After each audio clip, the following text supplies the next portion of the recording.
Shalom saudara-saudara, berjumpa kembali bersama dengan saya dalam kasihnya. Saudara, selamat hari Natal bagi kita semua.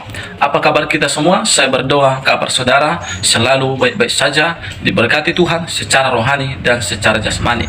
Amin. Saudara, video kali ini saya mau bagikan bagi kita video cuplikan. Bagaimana di video ini kita akan melihat dan mendengar, yaitu Kiai Haji Buya Syakur dan juga Quraisy Shihab. Bagaimana mereka bersatu, dan Quraisy Shihab juga mereka juga yaitu Buya Syakur, mereka pernah mengatakan kepada Menteri Agama supaya Quran yang sudah salah direvisi kembali, kata mereka. Karena itu saudara, mari kita simak dulu cuplikan berikut ini. Selanjutnya pertanyaan terakhir ini begini, saya kan dulu pernah mengusulkan kepada Bapak Menteri Agama dulu waktu kita masih sering bersama, Pak Munawir Syahadzali dulu, saya mengatakan bahwa ini Quran terjemahan Depak itu perlu direvisi, diperbaiki lagi karena ada beberapa kesalahan. Selanjutnya pertanyaan terakhir ini begini, saya kan dulu pernah mengusulkan kepada Bapak Menteri Agama dulu waktu kita masih sering bersama, Pak Munawir Syahadzali dulu, saya mengatakan bahwa ini Quran terjemahan Depak itu perlu direvisi, diperbaiki lagi karena ada beberapa kesalahan. Dan beliau mengatakan mana bukti kesalahannya? Saya bilang tidak usah satu Quran lah, ayat pertama saja. Ketika menerjemahkan Bismillahirrahmanirrahim, itu terjemahan resminya adalah dengan nama Allah yang Maha Pengasih dan Maha Penyayang. Ketika ba di situ, yang tadinya ba itu artinya banyak, ada ba sababiyah, ada ba qasam, ada ba apalagi ba yang tidak ada maknanya ya, ba zaidah dan sebagainya. Nah, ketika diterjemahkannya itu dengan nama Allah, ini berarti banyak lil isti'anah. Kalau isti'anah itu tadkhulu alal alah, masuk pada alat. Jadi kalau bismillah dengan nama Allah, nanti akidatan, secara akidah kita menganggapnya Tuhan sebagai alat. Jadi kenapa tidak terjemahkan atas nama Allah saja daripada dengan nama Allah? Itu satu. Kemudian juga ada beberapa ayat Al-Quran, ini bukan kesalahan, hatta yalijal jamalu summal khiyam. Ya. Nah, itu al-jamal itu di At-Tabari disebutkan zaujul naqah, artinya onta. Sebetulnya ini tidak matching antara onta dengan lubang jarum. Sesuatu yang tidak mungkin terjadi, diibaratkannya seperti onta masuk lubang jarum. Kalau kita sesuatu yang mustahil terjadi seperti menunggu kuda bertanduk. Ini antara lubang jarum dan onta nggak masuk, nggak matching. Jadi dalam bahasa Arab itu kalau kecil namanya khaitun, kalau besar ini namanya hablun. Kalau sebesar ini buat nali kapal itu namanya jamalun. Jadi yang matching itu tambang, tidak mungkin tambang pengikat kapal itu dimasukkan ke lubang jarum. Jadi bukan ontak semacam itu tuh. Jadi artinya ini juga mungkin di terjemahan Depak ini juga sama, ontak gitu. Jadi artinya bahwa revisi Al-Quran terjemahannya itu menurut Pak Quraisy perlu atau tidak perlu Al-Quran direvisi kembali? Terima kasih Pak. Silahkan. Oke, saya bahkan lebih dari itu. Saya tidak setuju Al-Quran diterjemahkan. Tidak bisa diterjemahkan. Yang diterjemahkan itu, yang dijelaskan itu maknanya. Karena terlalu bahasa Indonesia adalah bahasa yang miskin. Ya.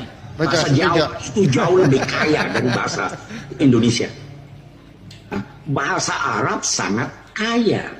Ada berkata sementara orang ada 12 juta kosakata bahasa Arab. Bahasa Perancis itu hanya 6 juta. Bahasa Indonesia tidak tahu berapa. Jadi bagaimana aneka kata yang terdapat dalam Al-Quran ini bisa dialih bahasakan ke bahasa Indonesia? Tidak bisa. Jadi kita menerjemahkan dalam arti menjelaskan maksudnya. Ya. Jadi itu.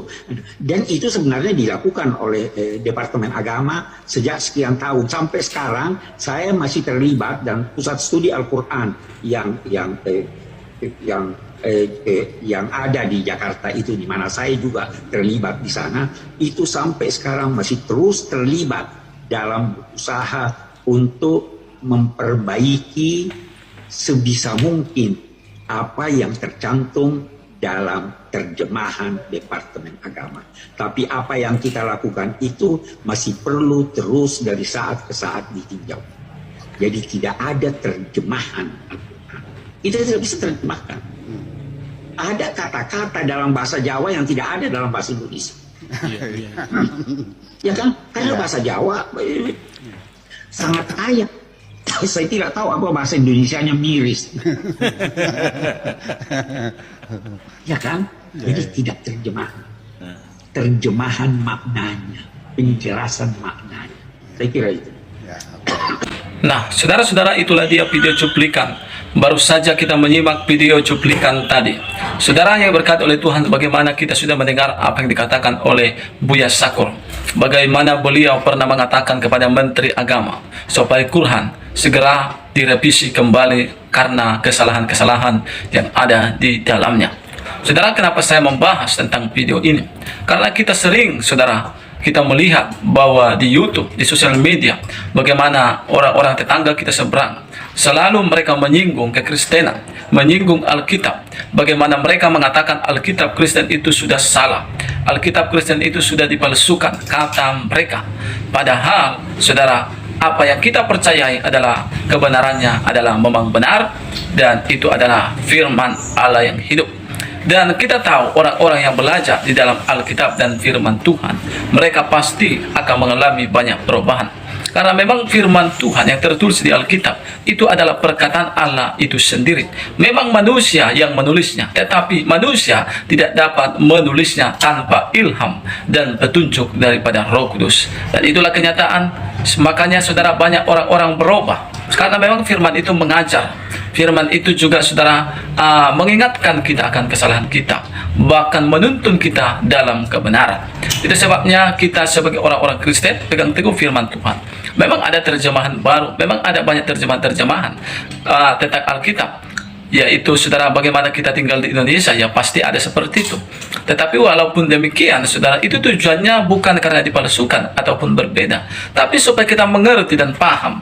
Makanya Paulus katakan, saudara, aku akan merasa asing kalau bahasa itu tidak ku mengerti. Jadi begitu juga dengan kita orang Indonesia, walaupun ada terjemahan baru, terjemahan lama, dan lain-lain sebagainya, tujuannya supaya kita mengerti dan memahami.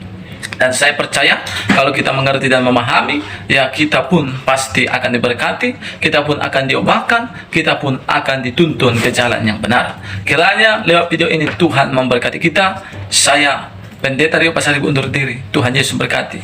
Shalom.